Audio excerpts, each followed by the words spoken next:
Okay.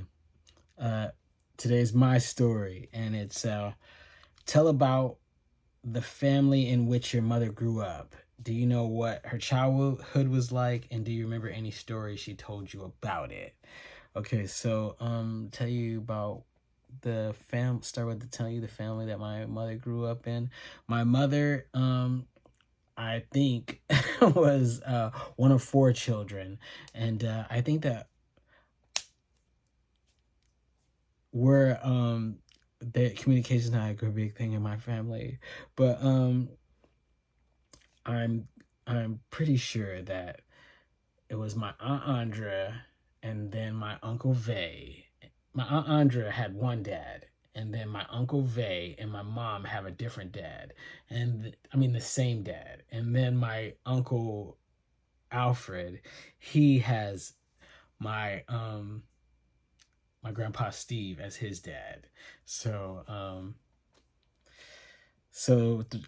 one of four, and she she doesn't really know her father. I told you that before. She doesn't know him. She doesn't really. That's why I was like kind of puzzled, like how you not know him when he had your brother too. But I know that they lived in the projects. I know that all since I was growing up. See where I'm from, like everybody knows everybody, and not only does everybody know everybody, but there's sides. You know what I mean? There's sides of the city. Like if you know it, you know it. And my mom's from the Bennett Homes projects, and I know that because she would always tell me as a kid. And uh, yeah. So I don't know.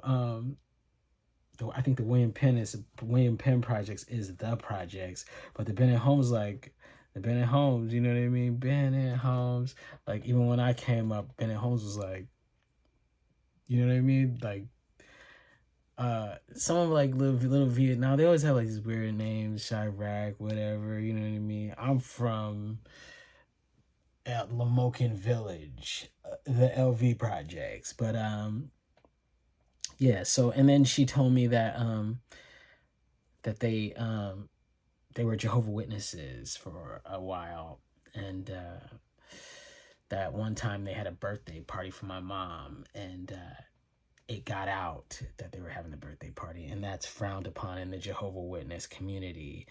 And I think she told me that they had came to the house and they confronted her about it, and then they were kicked out of the church, and they were also shunned.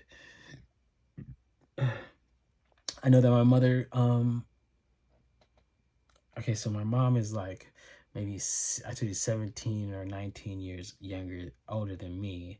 So my mom really, what she would always stress upon me is that when she was young, my grandmother, since she's deaf in one ear and hard to hear in the other ear, that she would have like a lot of men friends, and not like but she would hang out with a lot of guys, and those guys, and they would party, and when they party get drunk, and then sometimes they would beat her up and take her money, or somehow way to get her money, because there's these hood dudes, and then there's like a handicapped lady, she, you know what I mean, try to show her that you love her. And I think that she always told me that they were constantly moving around.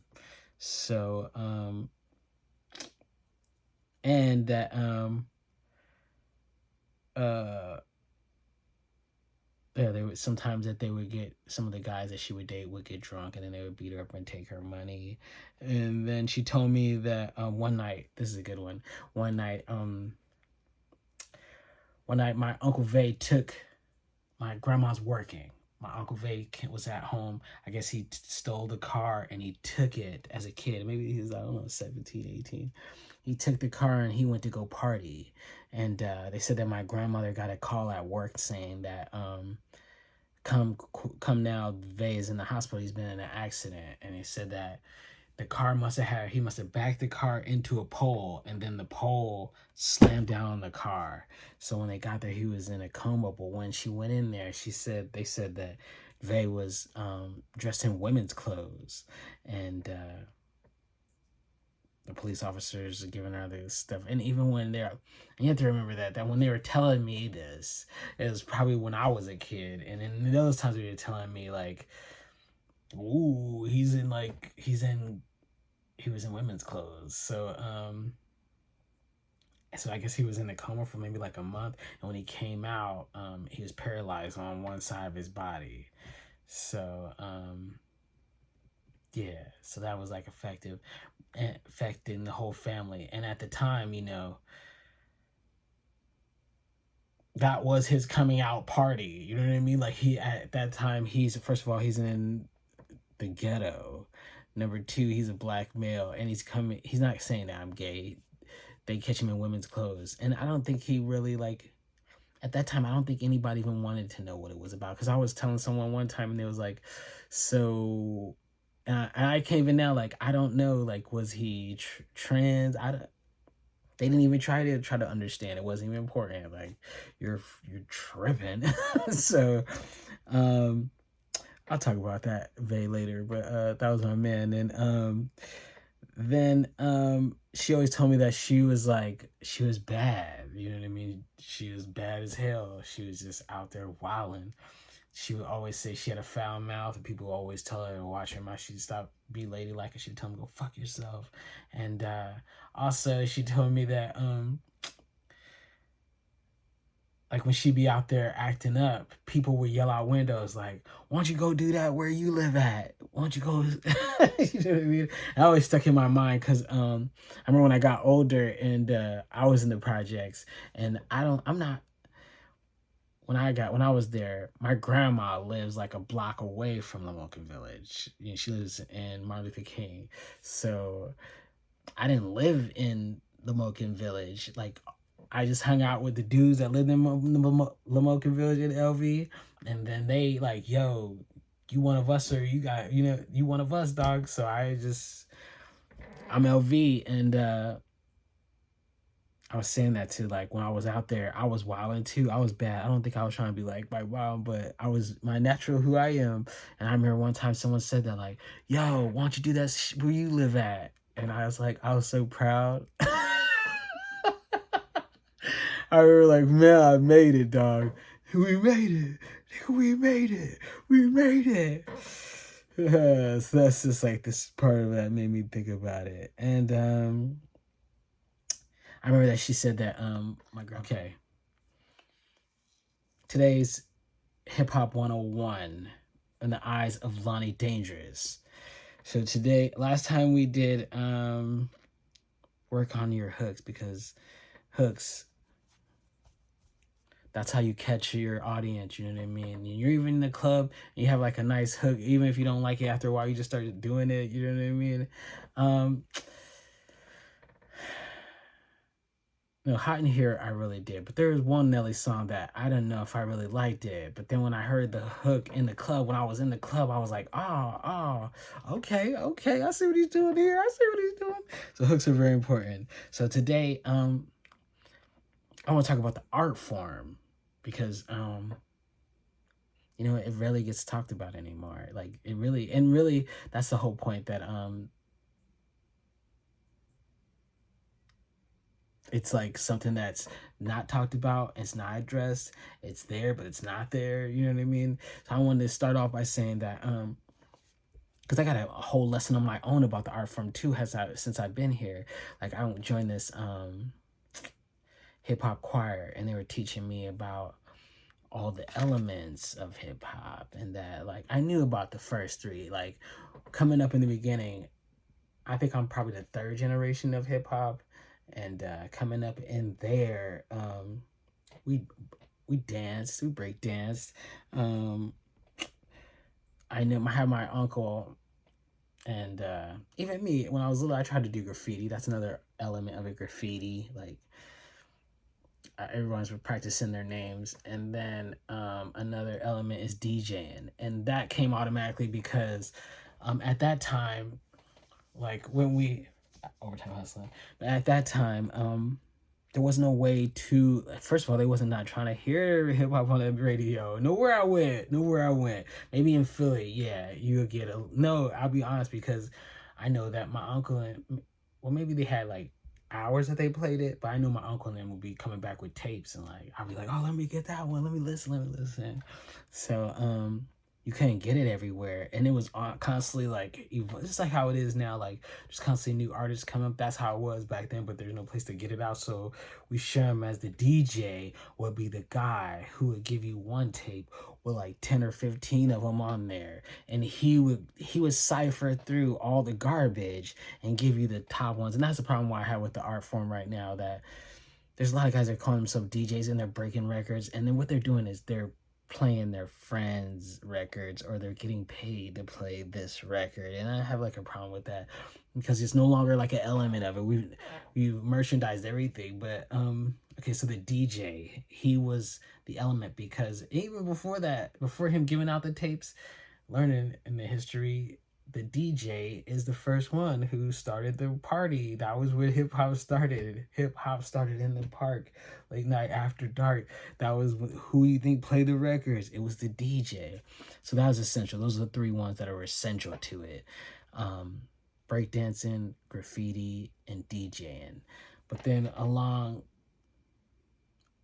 comes the rapper, you know what I mean, who gets on the mic. Like, because before, when I was a kid, I wasn't really a fan of the rappers. You know, they weren't really in the forefront. They weren't. You know what I mean? I don't care what no one says. They weren't on the forefront. It was the DJs. And I had my favorite DJs. Like, Grandmaster Flash was my man. Like, oh, every time I hear a DJ, Grandmaster Flash. Larry Love. Look up Larry Love. Larry Love. And it was Larry Love. And then, of course, I thought Jazzy Jeff was one of the illest DJs ever, because he had the transform scratch. So that's that. But then they needed someone to hype up the party, you know what I mean, to get him in there, get him in. The MC comes in. That's like another element. So these are elements of the art form. And then there's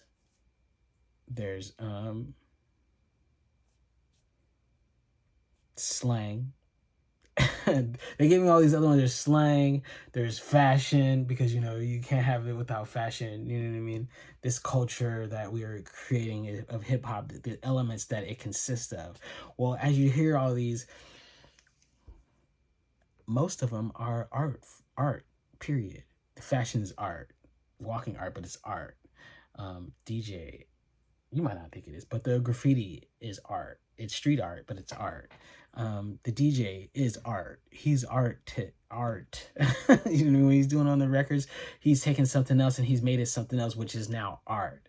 So now when you come to the rapper, like, I had some New York rappers on the podcast the other day, and I felt good because it brought me back to this times where when Philly, like, on the block, everyone, if you spit, you have to have bars, because when people come up, you need to have your bars ready, and you just lay them down. We lay them down on a regular. Every now and then we get blowed anyway, just to show how fresh our crew is with the rapper. And I was that rapper of my crew, even in Alaska. I'm the rapper. That's what I do. So it's an art form in the street sense of rapping, one, but then now you're adding sound, you know what I mean, you're putting it into these earplugs and you're creating a song. Now that is an art form, you know what I mean, how your voice fluctuates through even as me working with all these musicians, and me working as a musician, as a rapper, my vocals and my lyrics are an instrument. My brain is part of that instrument, you know what I mean? Like, that's one thing that no one can fuck with me on this mic, because of all the things I put all together. Like how Kobe is like trying to complete his whole thing, like your voice, the lyrics need to have quality, the music should be bumping, you know what I mean? There's like a whole, it doesn't, you can't just come with just bars. You have to like, and even your sound, does it match who you are? You know what I mean? And what kind of sound are you into? You know what I mean? You're taking like your regional, but I always try to say like, I always wanted to keep my music like Michael Jackson, Prince, or Madonna, because I want to like, I I want to be in a vibe, but I don't want to be the vibe. You know what I mean? I want to be able to do every genre of music and create my own. You know what I mean? Like Michael Jackson's songs are Michael Jackson songs. You try to put it in R&B, but it's not really R&B. It's like Michael Jackson. Prince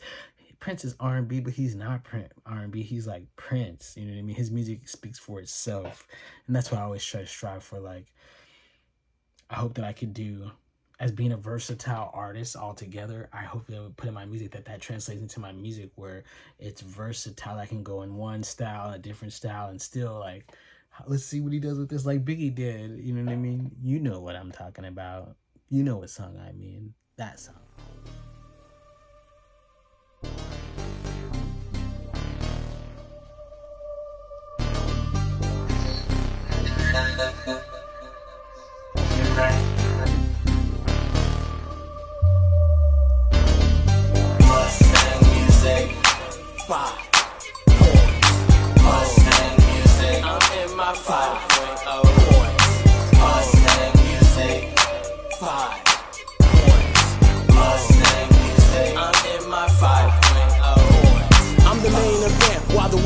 Only smoking tires, okay, I'm vaping. Got a 480, sweeter than my lady. It's like we getting it on, I'm Marvin, baby. Matt murdered out, black on black on black. Got it going off the lot, straight cash like that. Known as most wanted, most want that. Me and Slap make hits, that's facts. Pay attention, I'll tell you what to do. Call all the homies cause I'm coming through. Daddy don't play games less than 2K. Spot 100 yards and leave you on the freeway. Hard top, drop top, 5.0, we flying. Baby loving it cause we ride. This is West Sidin'. It is what it is, all man style. It's as good as it gets. Mustang music. 5. Mustang music. I'm in my 5.0. Mustang music. 5. Mustang music. I'm in my 5.0. Picture me rolling in the 5.0. Didn't come for friends, just tell me when to go. Know the boys is watching, so I'm cautious. Know the game's being played, but I'm flossing. Not trying to be another statistic. Stay way below, so I'm never tripping. Most wanted, hit see me doing about 100. Just me, a Shelby 500 GT, we stuntin'. I'm out here living my life, slide in, drift wide, watch the brake lights. I'm loving it, the crowd, engine rumbling. Baby, no, nobody's tougher than what it do. Let's head to the beat. The homies all down, parade in the streets with mad cheeks. I'm the host with the most, chasing that bag in this 5.0. Mustang music. 5. Mustang music. I'm in my 5.0. Mustang music. 5. Mustang music. I'm in my 5.0. Mustang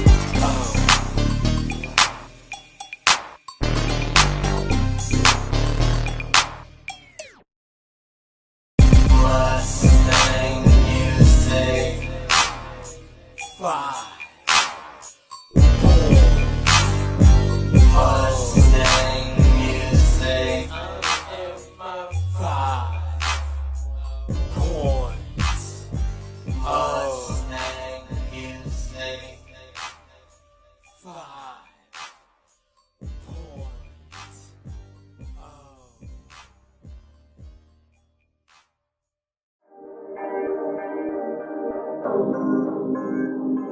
Yeah, let's start it off. You grew up as wolves with no guidance. Slap master on the beat, boy. Slap! That's what happens when the wolves let us stray. Get 'em. Try to live the dream, and they say you out of touch. How you niggas judging me when you out of luck? When I was broke, it was like I was out of love. When I was alone, y'all didn't give a fuck about a thug. I looked around for all the wolves that I ran with. Few stay true, what dudes will do your man quick. Some will even slide on your enemy clan dick, but I cut them the fuck off, let that man live. I got Jay mentally ill, still going back to jail. Mama kicked me out as a kid, I wondered if I was meant to fail. Born in the killing, trying not to be numb to it. Used to find peace in the violence until I succumbed to it. Constantly in survival mode, trying to know, he's dying to know. Now he a homicide doe, making plans to catch Slap for something to tighten up my flow. Out in Texas, then back to the Bay. I ride it like a ghost, I'm making power moves. Bringing it in, now I'm news. Only talking greasy, cause they coward dudes. And being dead broke got them sour too. Rules got it straight, but I'm built alpha, built right. Had to go to war, general, grew into some real sight. Daddy said you got 2 fights, if you lose, he'll take your little life. Quick with the fist fight, got real tight. I'm in motion, been coasting. If you see me, holler what it do. Started with mad niggas, but real ones become a few. Drop money on fam, never heard a thank you. It's cool, I got you, I learned a lot about you. Kicked out as a kid, the abuse was hard to live. I prayed for the big payback, and I did that. So I'm so PTSD and aggressive when I react. They moved out without me, detached. Moving around, still a runaway state to state. Came in deep with soldiers, a pack of wolves led astray. Heard all the greasy shit you said, it's all in the game. Could've came to me like a man and said you're dead lame. I showed you nothing but love, you scrub. Telling anyone to listen, the fishes shut the fuck up. So I don't give the pound no more, it's just what up. Cause the closest ones to you be the easiest one to get you done up. Get you done up. You was my main man, that nigga me. Went to war together, street family. I love my dog, but he turned on me. I wish you the best, but you gotta slide, homie. You was my main man, that nigga me. Went to war together, street family. I love my dog, but he turned on me. I wish you the best, but I gotta slide, homie. Sometimes you gotta grow. Can't be the same dude you was last year. If you still doing the same shit you did last year, you're a year behind. Don't be a hot dog. Catch up, catch up. What's up? What it do? It's your boy. Today, it's my story, and the question is, when and where was your mother born? Where did she grow up? And what was her maiden name? And when and where my mother was born in Chester, Pennsylvania, where I was born. And I think it was 17 to 19 years before me. I think she was 17 or 19, one of those two. I can't remember. And where did she grow up? She grew up in Chester. I was saying that a lot of people leave where I'm from, you know what I mean? If you leave, it's a rarity. And yeah, like everybody knows everybody, you know what I mean? Like, I don't know, you know what I mean? It's a city. And you have in your neighborhood, everybody knows everybody, you know what I mean? Like Miss Swain was my used to watch me as a kid, and then Brandon was my friend, like everybody. And that's on just over by my grandma, where my paternal grandparents, they had a house, but then they also, I think they also had another house, like they owned like the one, not the one next to them, but the one next to that. So there was a house in between my house and my grandma's house. So my grandparents gave it to my father. And I don't think that Nick is really, I think that my father was deeply abused, and my I totally got off, deeply abused. So and my uncles too. So I think that they just wanted to get away from there. But so that's why I was saying that it's really, we all left, but all the people there, they kind of stayed there. And what was her maiden name? Her maiden name was Harvin. And it's funny because Harvin is not, I think she just took that name. That's not even her name. I don't even know her name. I mean, Harvin is the name of the man that my grandmother married later. I don't even know if they were married or not. I'm not sure. I don't know. I'm not sure at all. You know what I mean? Yeah, I don't know. I was gonna say my aunt is my mom's older sister, and she has a different last name. I think that everyone in the family had a different last name. I don't know. My uncle, that's what I think it was. My aunt, and then my Uncle Vay, my aunt, then my mom, and then my Uncle Alfred. My mom and my Uncle Alfred. My Uncle Alfred is Steve Harvin's son. So I think that he came when my mom was a kid, maybe like a little bit older. And my mom said he was the only guy that she knew, you know what I mean? All the other guys were coming and going, but Steve would come and he would help out. So they considered him their father. So she took that name. Yeah, he's my grandfather, but he's not my grandfather. You know what I mean? You know it. If you hood, you know what I'm saying, you know. He was my grandfather because that was the last man that my grandmother was with, that was married, and he had a kid with my grandmother. But so he is, no, because he's not the father of my mother. He's a father of my uncle. And but my mom really liked him, and I liked him too. He was a real cool dude. He always took care of me. He was cool with me. He had like a lot of people from my neighborhood fall victim to substance abuse, and he had a drinking problem. But it wasn't, you know what's weird, like where I'm from, when I was a kid, they just drank. It wasn't in a party. It was like, you have a problem, you know what I mean? You have a problem. No one said that you have a problem. But I knew that he liked to drink. But my father also liked to drink. So, and hard liquor. And my mom would tell me stories about how him and my grandma would argue, and he'd beat her up, or he'd take her check and go get drunk. He'd take his check and go get drunk, they must have had like some type of gambling and shit going on back then. But I was saying that because when I went back to Chester in my senior year of high school, and I had to stay there, I was cutting class and I was running the streets, and nobody knew. And I had cut school one day, and I was up early and I was walking. I think I went to walk to go get something. I was coming back from the walk, coming back to my aunt's house.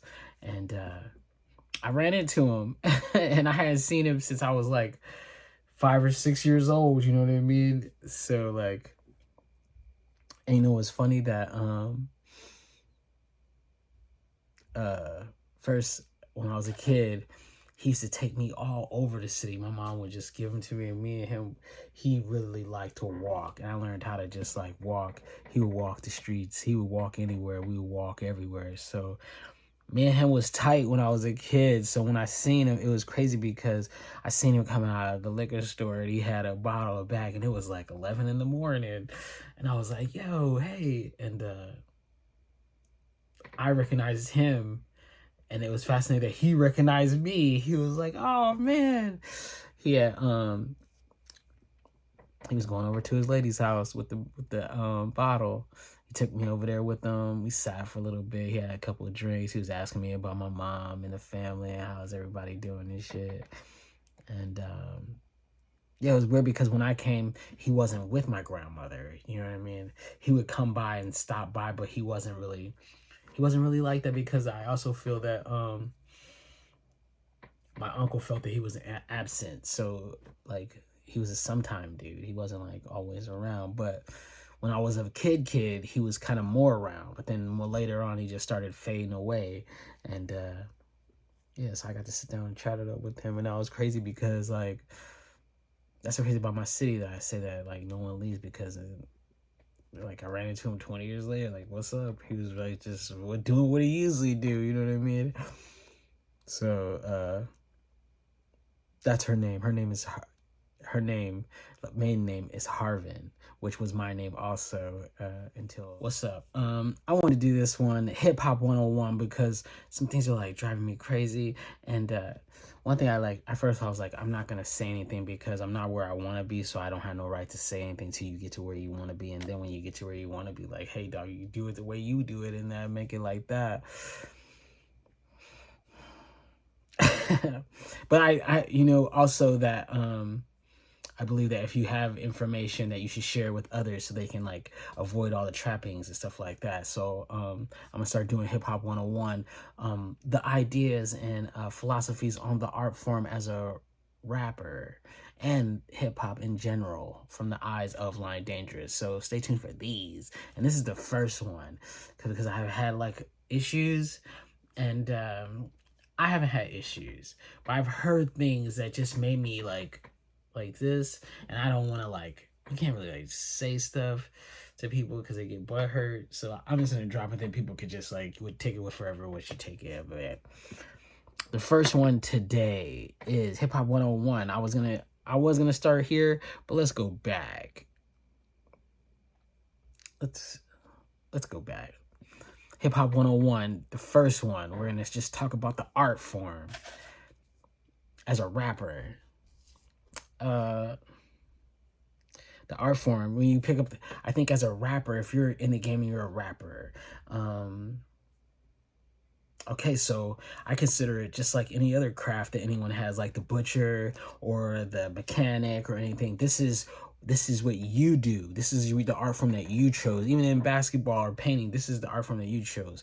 Well, in this art form, I believe that if you're going to do something, you should learn all about it. You know what I mean? You're not going to go build a house without getting all the information on houses. And I had like a conversation the other day on the podcast, and one of the guys was saying that he wished that people wouldn't put hip hop in different categories. It's all hip hop. It's just hip hop.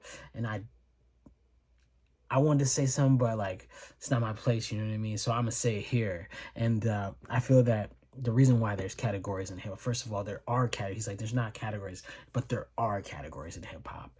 And me being a fan of hip hop, as a child, I listened to all types of hip hop from all different genres and all that. And I learned all the styles, you know what I mean? Plus be moving around all these different places. Those regions have their own music right there, and they celebrate all of it, but they really love where they're from. So that's why I always say there's no such thing as whack hip hop. The only thing that makes hip hop whack is when it's inauthentic. As soon as you stop being who you are, that's when it becomes whack. But if you're just doing who you are, someone's gonna like it. Plus it's your voice, so it's an expression. But on that same note, so you should look like, just like Kobe Bryant. I always try to think of hip hop as what I do. I was an athlete before, so I take the mentality of an athlete and I apply it to the work that I do now. And I always apply some of the ideas that Kobe's one of the guys that I loved, so I like to use things that he said. And one was Kobe was a NBA historian. If you ask him, he knows all. First of all, he was assessed as a kid, so Kobe knows the history of the NBA. So if you asked him about any player, he could tell you. And he said the thing that he really liked the most was he would, as a kid, he would go out and he would copy players that you probably weren't even the star of the team, but just some no-name guy that had just something ill that was just so ill. So then he would go out in his court and practice that. And so I think that if you're an artist, you should go dig deep in the history of the art form that you're doing, period. Like, what is it about? Where did it come from? What are the ideas? What is this? Because that helps you create. Also, it gives you an idea of what this is. You're participating in something that's even beyond you, so now you know where you stand in it. But first, because it's very, very important, I hear all these dudes saying that they're gonna get they're doing like 28 videos a week and they're about to drop them all, and they keep dropping them and dropping them, and then like you hear all these songs. Look, you're a rapper. I heard this from Russell Simmons too. Now that you're a rapper, if you want being a SoundCloud rapper and doing it for your friends, that's totally different. I don't have anything to do with that. I'm talking about people that really want to get into the game and really want to play this, about making money, trying to market your music.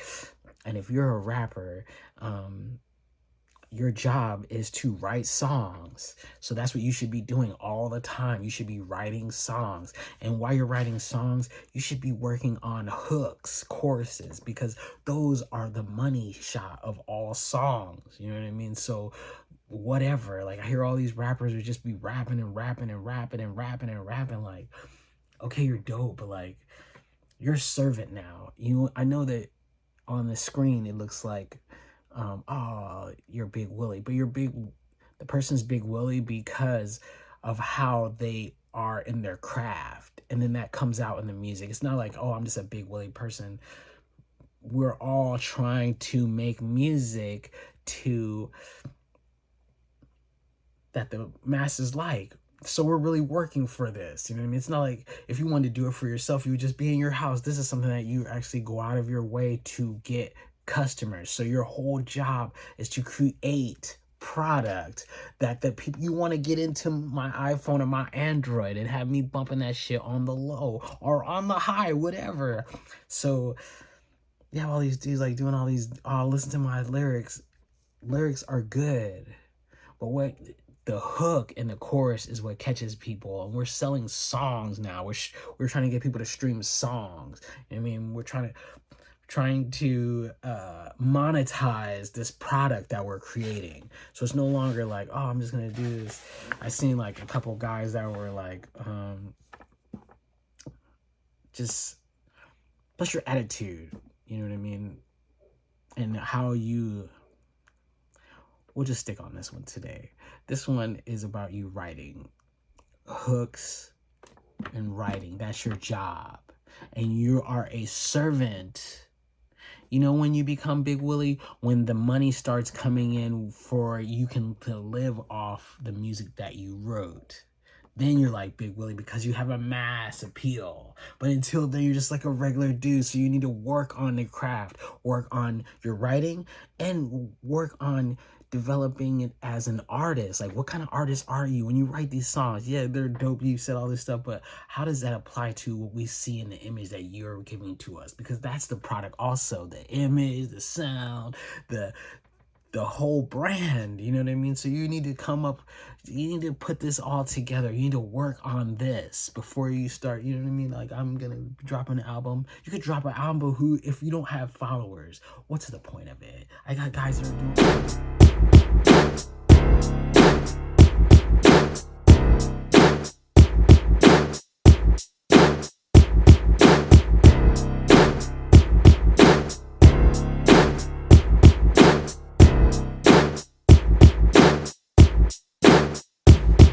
from the West Coast, fresh coast, from LA to Sacramento. It's still West Side, West Side.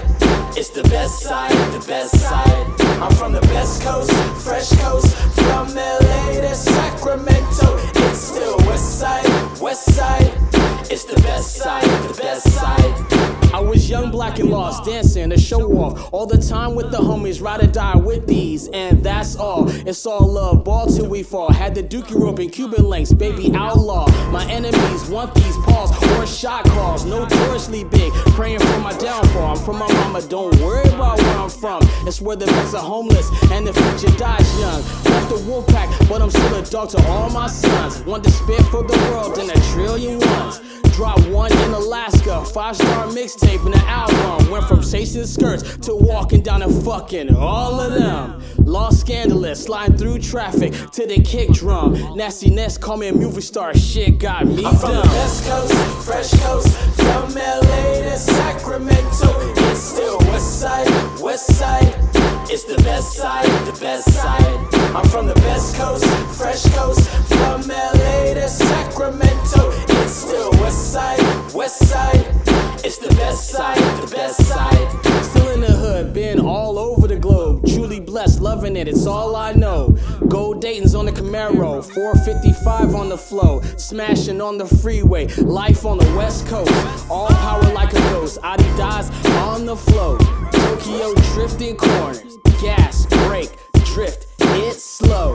Tried to slay, kicked out, had to drop out of school so fucked off, intoxicated, street life, train to go. Now I'm about my dough, rockstar, indie CEO. Same whip, but take flights, use Lyft when it's time to roll. Her baby dog come scoop me, head on the road. Take her shopping, watch her try on, fuck her and all her clothes. I'm from the West Coast, fresh coast, from LA to Sacramento. It's still West Side, West Side. It's the best side, the best side. I'm from the West Coast, fresh coast, from LA to Sacramento. It's still West Side, West Side. It's the best side, the best side.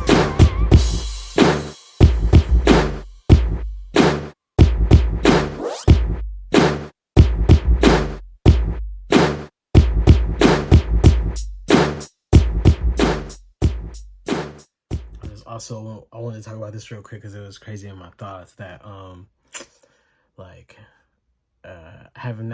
I don't know if I have had it or I haven't been so sick that I've had symptoms of COVID yet.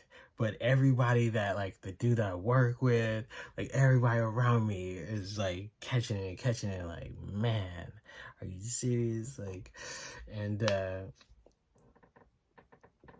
don't know, like, it's so weird that it's so weird that everyone's okay to get that, but we don't want to get the vaccine, like, okay, we don't know what COVID is, but you know what I mean? Okay, but someone's saying that this could help you with that. So you're like, I know you're trying to kill me with this, so I'll just take this. You know what I mean? Like, so that we're like, have the whole world, everyone's like, has to take 5 or 6, 7, 8 days off. I feel like I'm like the last of the Mohicans, you know what I mean? At first I was like, maybe I'm ODing about being safe, you know what I mean? Because you look around, everyone's just like nonchalant, everyone's partying, people holding each other. It's like so insane to me right now.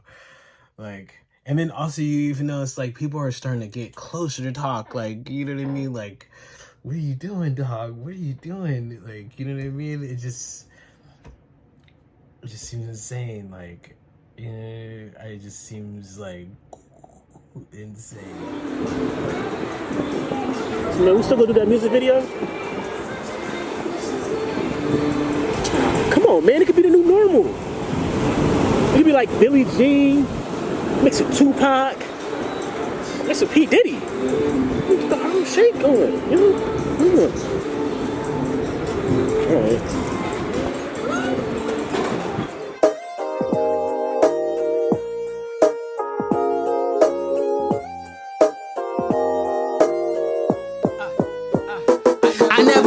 Been at it, like MC ran at it. With an attitude like 50 Manny men at it. Daddy doing it, ruin again at it. Daddy doing it for the blunt rolling and the gin at it. I'm not doing that these do to win at it. Still knee deep in the streets, getting it in at it. Still a rookie in the game, you Jeremy Lin at it. Watching party rap, make it clap, make believe at it. I stay lit, remaining calm, focusing to win at it. Slap master energize me, the corners I've been at it. I'm in my bag when I'm vaped out, Corona, breathe at it. It's a hot LA summer, fire and riots are back again at it. Gangsters unifying, black love, brown pride, we in at it. We protecting our communities, these policemen at it. I'm out here risking it all for ends at it. Outshining these artists, even these friends at it. Friends at it. Blowing dolo, nobody's lips on this. They don't wanna see me when I'm baked out. Blowing dolo, nobody else's lips on this. They don't wanna see me when I'm baked out. Maybe before, but they ain't now. They don't wanna see me vaped out. They don't wanna see me lady. They don't wanna see me vaped out. They don't wanna see me lady. They don't wanna see me vaped out. They don't wanna see me lady. They don't wanna see me vaped out. They don't wanna see me lady. They don't wanna see me when I'm baked out. Blowing dolo, nobody's lips on this. They don't wanna see me when I'm baked out. Blowing dolo, nobody else's lips on this. They don't wanna see me when I'm baked out. Blowing clouds on them. They don't wanna see me when I'm baked out. Maybe before, but they ain't now. Made just a tip and was ignored by award shows. It's all love because everyone with awards knows. Stepping on more toes, to legend with hardcore flows. What Pop would do if he made it, Lord knows. The one to go and get it, all door blows. Lonnie Dangerous, Latin mommies call me El Gordo. Let D.I. shine and Doran came on tour, yo. The West ain't never left, was being ignored though. Had to let the roar go, so fly I could soar float. On DJ Noise been playing me more so. Thor's flow until a sore throat. Y'all don't want it.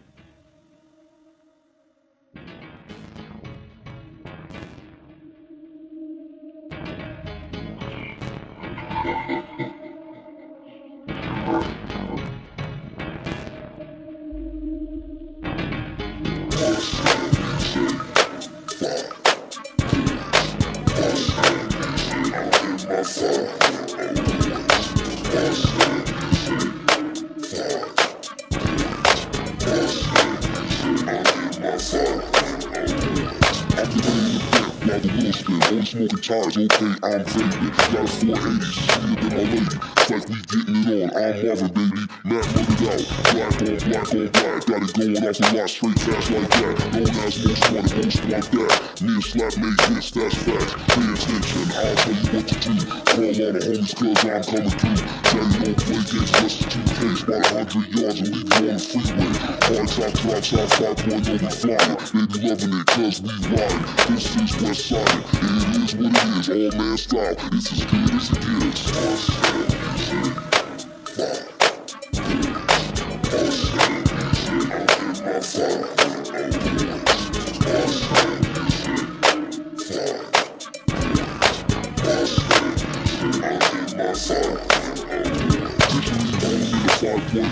come for friends, just tell me when to go. Know the boys just watch us on cautious. Know the game's being played, but I'm flossing. Not trying to be another statistic.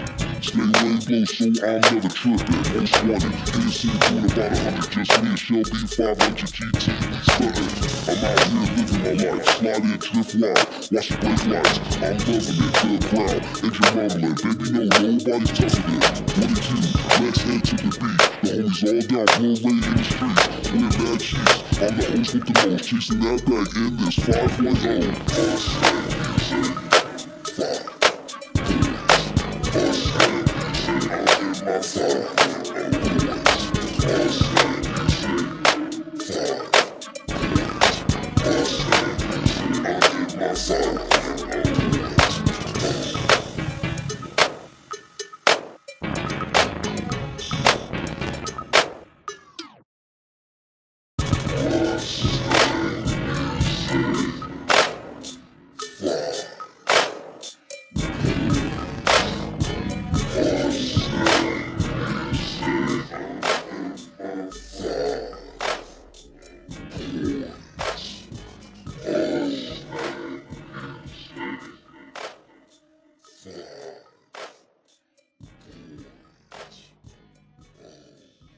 My parents were alcoholics, but I liked it.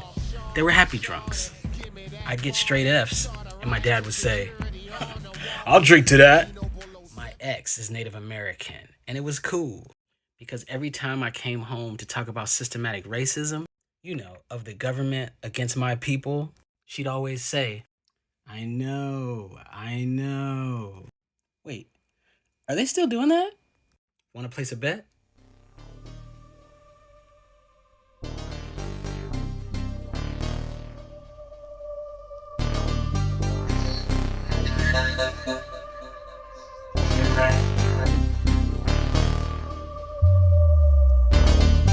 Mustang music, 5 points.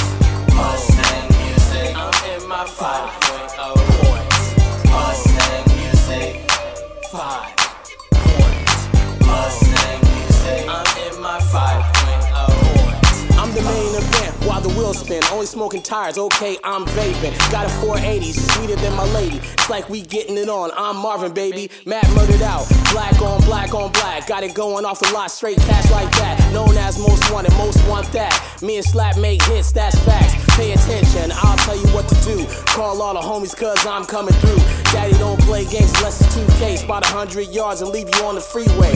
Hard top, drop top, 5.0, we flying. Baby loving it cause we ride. This is West Side and it is what it is. All man style, it's as good as it gets. Mustang music, 5 Mustang music, I'm in my 5.0 Mustang music, 5 Mustang music, I'm in my 5.0 Picture me rolling in the 5.0. Didn't come for friends, just tell me when to go. Know the boys is watching, so I'm cautious. Know the game's being played, but I'm flossing. Not trying to be another statistic. Stay way below, so I'm never tripping. Most wanted, haters see me doing about 100. Just me, a Shelby 500 GT, we stuntin'. I'm out here living my life, slide in, drift wide, watch the brake lights. I'm loving it, the growl, engine rumbling. Baby, no, nobody's tougher than what it do. Let's head to the beat. The homies all down, parade in the streets with mad cheeks. I'm the host with the most, chasing that bag in this 5.0. Mustang music, 5 Mustang music, I'm in my 5.0 Mustang music, 5 Mustang music, I'm in my 5.0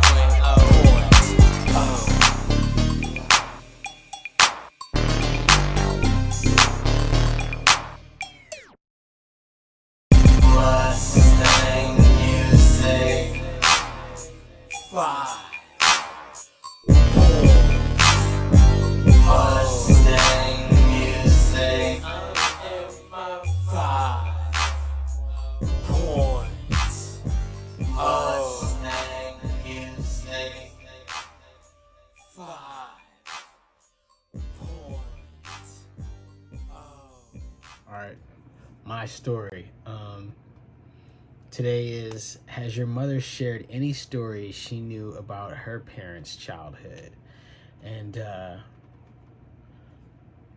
my mother never met her dad. Well, she met him one time when she was a teenager, but she doesn't know who he is. So, but my grandmother is, I was told by my mother that she was an orphan, and that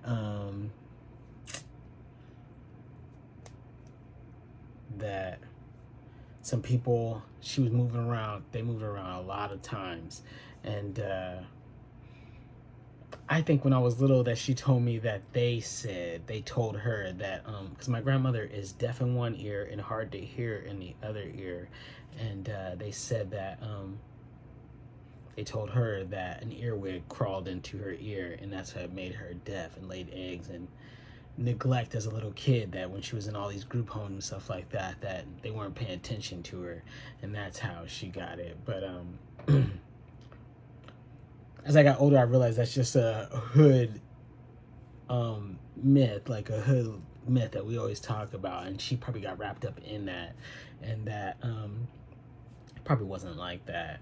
But I think that when they finally, like, some of her family found out that she was in there, and they went and got her, and then she stayed with them for a while. But I think because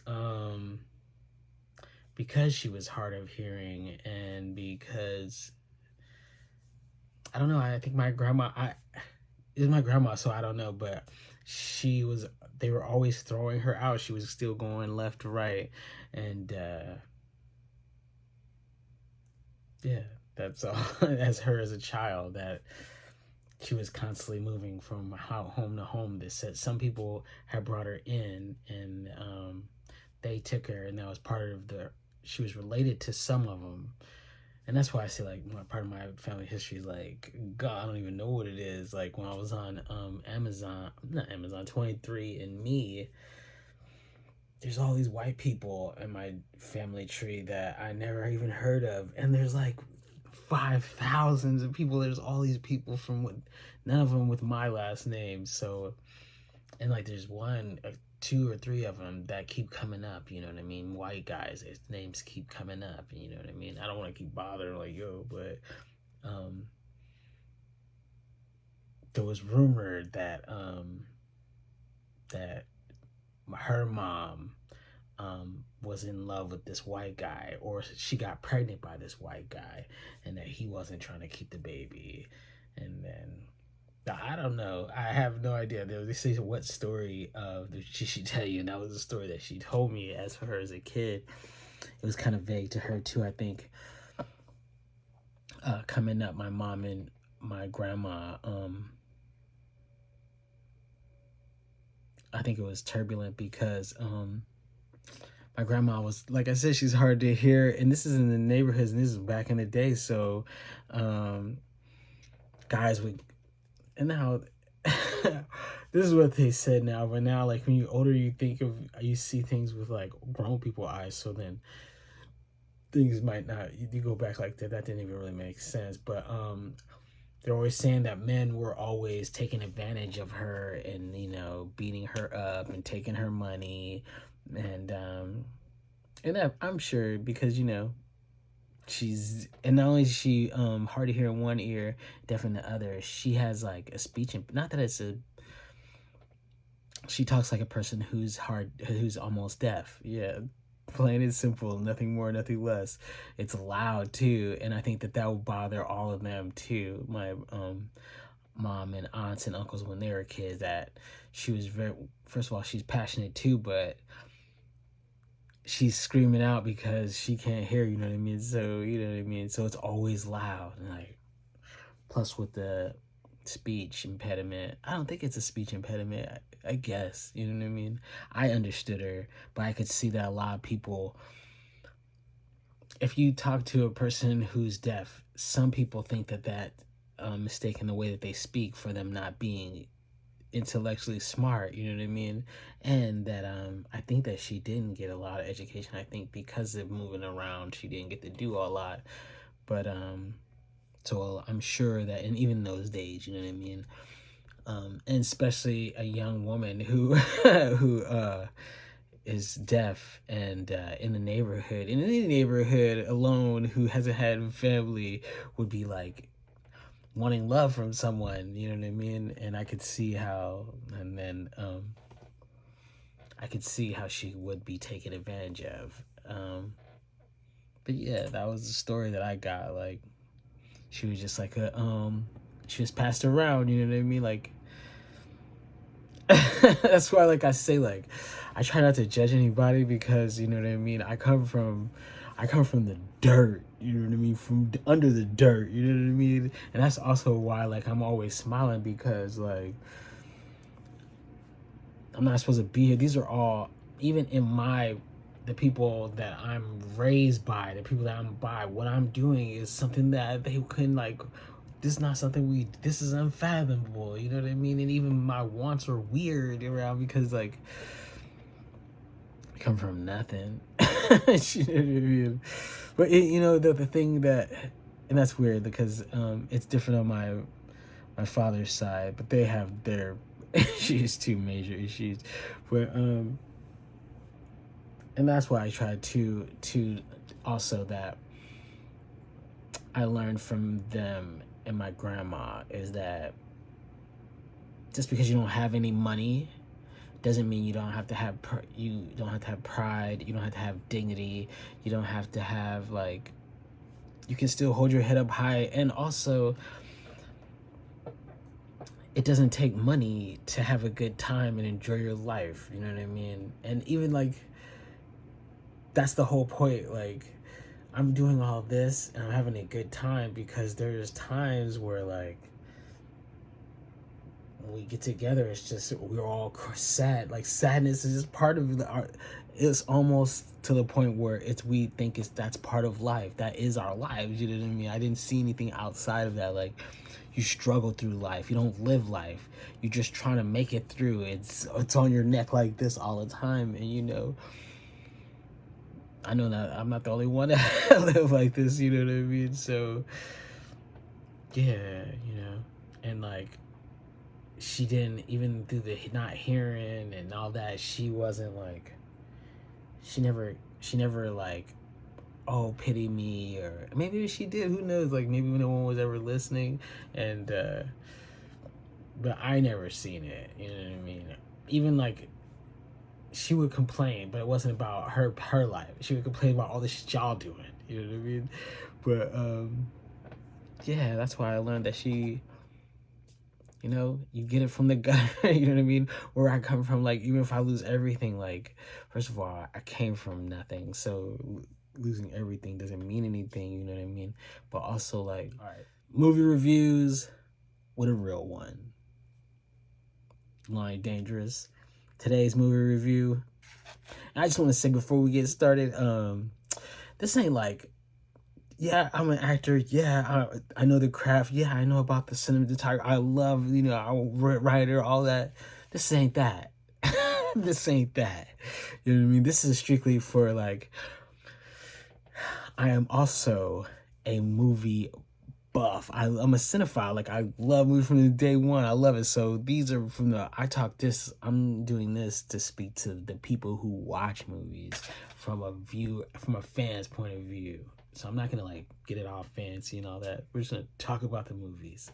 All right, so today's movie review with a real one is Tick, Tick, Boom. Tick, tick, boom, tick, tick, boom. It says one of the best pictures of the year. Andrew Garfield. Okay. Before I say anything, I just want to say I started off, I didn't want to see this movie, but not because I don't know what the movie's about at all. But when I put it in, I'm about to watch it. They go into it's a musical, and I just want to tell you, oh my god, the musicals drive me crazy, you know. But so I had put it to the side for a little bit because there's other movies I wanted to review before. You know, I want to see movies. I didn't want to see, like, and it's all because, you know, you're dancing and you're talking, like, we're having a regular conversation. If I was just like, hey, I'm about to review a movie, yeah, you know what I mean? And then I just keep like, yeah, so the movie's like it's just weird to me. But, you know, there's also movies that I love that I have realized that are musicals. So I'm all over the place. So the movie Tick, Tick, Boom.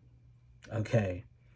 It's about a writer, a musical theater writer who is struggling. My man's having all kind of problems. He's living in a shack with his girl, and she's told him that she got an offer to a promotion, but she has to move to Chicago, and I think they're in New York, and she's like, and I want you to come with me, and I'll give you a couple days to think about it. Well, my man, he's preparing for a workshop, and he has been writing this musical play, Suburban Night or Suburban something, and like, my man is driven, like, he's totally focused, and he can't do, you know what I mean, all the outside noise. He ain't got no money. The people are saying, like, yo, I don't even know if there's a lot of people even coming, you know what I mean? He can't get his agent, he can't get his manager on the phone. She's leaving, like, messages. He's talking to his boy. His boy's like, I want to talk to you, but he can't, because he's trying to. He realizes that in the middle of the play, it direly needs a song. It needs a song. And it needs, like, a banger to bring it up. You know what I mean? Kick it. But he's doing everything else, but he hasn't got that. And he realizes that he goes back and he goes back in history, and he goes to another workshop where he performs one of his plays, and one of the panelists is one of his heroes, and that guy says, hey, I really like what you do. And that was like a light bulb, like, boom, you know what I mean, the green light. So then he went back and he started writing this play, so he's like holding on to it, and he's like amped up that this is gonna happen on this. Like, he tells his girl, like, don't even worry, I'm just focused on this. His friend's like, yo, I want to talk to you. He's like, shh, right now, I'm trying to focus. And all around, and I think it's in the 90s, and all around his friends, he's telling a story, his friends are passing away of AIDS, you know what I mean? And you know, I don't know if, like, I don't know if it matters if they're gay. And I don't know if they were all gay, because it's not a gay disease. But like he's breaking up, but I think even the way that he copes is to jump back into his work. They say that that's one of the signs of depression, when you like use in grief too, that you go back into your work to try to drown it out. So he's just still focusing on this workshop. He's gonna get it. The guy at the place says he can't, like, he's like, I need a whole band. He's like, you can barely afford a piano. He's like, well then, he's like, I don't have any money for it. He's like, well then you need to get out there and get that money. So he's taking focus group jobs. He tells the focus group job to blow it. And his boy had hooked him up with it. He's like, I don't care, man. I'm trying to be an artist. He's like, you ain't got no money. He's struggling about how, you know, I don't want to write jingles. Like, I got to get you a job to write jingles. I don't write jingles. I'm about to be a star. As soon as they hit us, he feels that he's like in the zone, and how like how to write musicals. And he another critic says that he doesn't like his work. It's weird, and you know what I mean. No one, yeah, it's just weird, and none of it makes sense. And I won't give all the whole movie away. You know what I mean. But you know, it turned out to be a really. At the end explains it, and then I'm like, oh, okay, you got me. You know what I mean? But there's like a lot of times in there that I can understand that how an artist like is driven. That's what I'm saying. Like where there's times where you think that you like no one's gonna understand it, and that there's also times in the same time where you're saying no one will understand it. There's also times where you're saying that they're all fucking idiots. What would they understand anyway? So it's like this weird dichotomy that you're going through. And yet his girl's like, I'm leaving you. And like he's like driven, like he can't even see anything past this. You know what I mean? And I really like that because I could relate. You know what I mean? And there's a lot in the backdrop that, like I said, about his friends passing away from AIDS, and that's like that thing that kind of affected me a little bit too. You know what I mean? My uncle passed away from AIDS, and I think it was around that time too. And I think that's it. Just swooped through, you know. And again,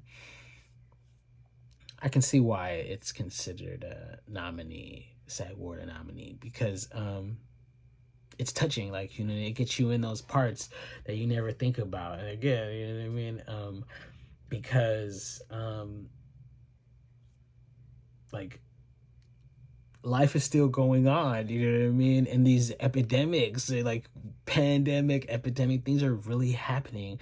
And you also have to wonder, like he did, like, what's more important? I mean, he's missing out on life. And his girlfriend asked him that too, like, what if after the workshop nothing happens, you go back to regular life, life is just the way it was the day before? And like you can see on his face, like, yes. So like I say, like Andrew Garfield did his damn thing, because it's also like it's not even it's like his writings. As a matter of fact, Tick Tick Boom was one of the writings that there's a real life story about the guy who, I guess I can reveal that part, about the guy who wrote Rent. And this was his life, and this was a story that he had wrote about his life before that Tick Tick Boom. And then I was like, oh, okay, you know what I mean? Because Rent revolutionized the way that plays were being conceived. And I remember that time in that period in life when that had all came out. And it was on some other level, you know what I mean? And I wasn't never like a musical person, so I really did like it. So I say, if you're into musicals and you're into history and you're into artistic history stories, Tick Tick Boom, it's a watch. I'm not gonna watch it again. This is a musical, but I enjoyed watching it the first time.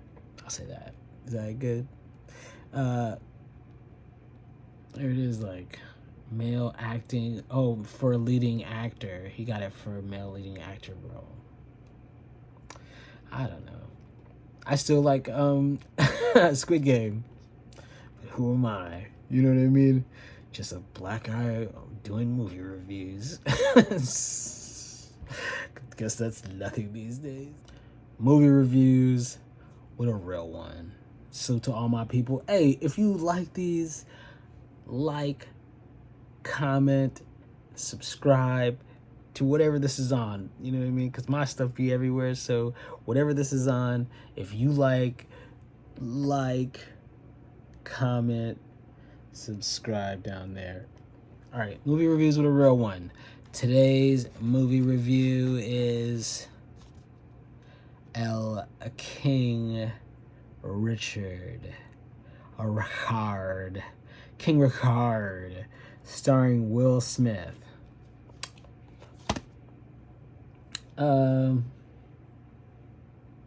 First, I'm gonna keep it 100. This is my shit, dog. I keep it 100 at all the times. I was hesitant to watch the movie. I have like a lot of my life, because I'm from Philly, everywhere that I go and I was rapping, that's the first thing niggas like always like to say. Oh, fuck you, Will Smith. Oh, some old Will Smith ass nigga. Oh man, Will Smith. Oh, who you think you are, Will Smith? Oh, you trying to act too? Who are you, the Fresh Prince of Bel-Air? Like, so in my head, like, I've grown up to this, like, we'll do that over there. I want to be over here. Nothing personal to Will, you know what I mean? I think he's a great artist. And even as a kid, I was a really big fan of Fresh Prince of Bel-Air. Not Fresh Prince of Bel-Air, sorry. DJ Jazzy Jeff and the Fresh Prince. I had their when they first came out, I thought they was like live. And that he's doing what I want to do. So I love everything about him. But personally, like, I'd be like, Will, you know what I mean? I don't really like... But I know, like, I'm gonna review him, so I want to see it. And King Richard, it's about Serena and Venus Williams, and it's about them. Executive produced by them, but it's King. It's Richard Williams through the eyes of his daughters, Serena and Venus Williams. And you know what, honestly, I liked it. I really did like it. I can't lie. You know what was great about it? First, that number one, I feel that all my life, not all my life, well, since they've hit the scene, I've watched them my whole time they hit the scene. And they always show stories, and I've always watched him, and he in himself was a character. Regardless of what anyone says, he was a character. But also that the character did everything that he said he was gonna do. You know what I mean? His daughters are they're just astronomical. You know, and it's cool that the daughters are astronomical, and the story that they wanted to tell was about the dad and mom. So this really is about, like I said, the story of King Richard, because Richard, what I liked, Will did a great job capturing the essence of Richard, and they did a great job of recreating the scenes that I have seen on TV of this character, Mr. Williams, this whole time. You know what I mean? Telling the broadcaster, the journalist, to leave that little girl alone. She told you what it is, that my daughters are gonna be the best ever. Y'all need to stay out the way. Y'all need to get out of my face. All that. I remember that, you know what I mean, at the time. And at the time, it's revolutionary black men. I'm gonna keep an eye on it. I want to see what he's got. You know what I mean? He's from Compton. He put his mind to it. You know what I mean? And not only did he put his mind to it, really, because I'm not gonna go through the whole story, because the biopics, I think that you should just watch it because it's someone's story that is successful. The fact that you got so successful that people believe that your story needs to be told. when I put them on here, you should check it out. So I'm not talking about that part. We're just talking about the story of it all, and that they didn't get in any trouble, that they didn't get young and pregnant, they didn't get on drugs, that, you know what I mean, they were solid the whole time, you know what I mean, and those guys are starting to come in a lot, and you see how it's not even being a big deal, because Mr. Ball is also one of those men that has 3 men playing in the NBA. Like, remember when they would say, like, to have 1 kid in the NBA is like 1,000,001. Like, these are black. Where are these other guys, white guys, are doing it? And, like, you know what I mean? We're not going to talk about them. But also, when we did talk about both of them, like when they did talk about them, they were insane. Like, these guys are insane. They're crazy. And I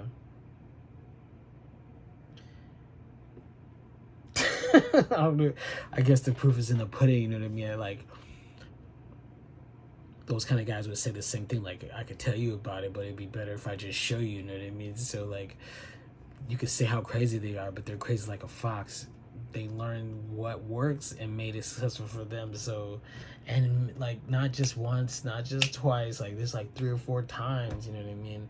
And like I said, they executive produced the movie, so you know it might be a little biased, but even in regular life, I don't know any scandals about Serena and Venus. Maybe they're good to cover them up, but I don't know any personal, you know what I mean? And did the top there. Jordan would wish that he would be the Serena of basketball, you know what I mean? Like, we always, like, we're biased sexually and racially, and I tried to bypass all the bullshit, and seriously, like, Tom Brady's not even as top of the food chain. Floyd Mayweather is not at the top of the food chain. It's Venus, dog. But like, from Compton, one of the 2-star athletes, two, like, that's like lightning in 2 bottles. Like, that's enough. You know what I mean? However he did it, it doesn't matter. You know, let's see what you do with your son and with your daughter. Let's see what you could do with them, both of them, not just one. You know what I mean? And I'm saying this by me growing up and then watching kids grow up and all this, like, how difficult it is to keep their minds totally interested in something for a long period of time, and not only get interested, but to stay focused and to have the drive and the will and the passion to go to succeed and to be champions. He said it when they were little kids, that these girls are going to be champions, be the greatest of all time, greatest in the whole world. That's what happened. I say that you should watch it just because of that. It's all inspiring. Like, and the wife was on board. In the movie, I'm glad that it wasn't like she was just on board. She wasn't just on board. She was an athlete too. She was out there training Serena. She pushed, in the movie, she pushed Richard at the beginning. Like, they need more stuff. They're going to need more everything. She's going to need more coaches. And, like, if you want to get them there. So it was he was the head. But I always say this in the black family, that the man's the head, but the wife is the backbone. You know what I mean? Like, he was the vocal cords, but like, he had to come back and listen to it, like he said, like, and in that they kind of still made him like loving. He was never like mean to his kids. He tried to focus on letting them be kids, and that was nice too. He's just all around, you know what I mean? It's a great movie. I mean, even if you like don't like him, it would be great to see somebody do something that's amazing, and they did that. I say, it is a watch. I would give it 2 thumbs up out of 5 thumbs up. I would give it a 3. Yeah. King Richard, I would give 3. 1, 2, 3. It wasn't bad. It was great to see black people doing great things. I did get a little emotional, you know what I mean? Because, like, I don't think that this is like should be like an anomaly, and we just don't talk about it, and we try to gloss over it. But this happens all the time by us. You know, we're Black excellence at all times, all the time. It's not a big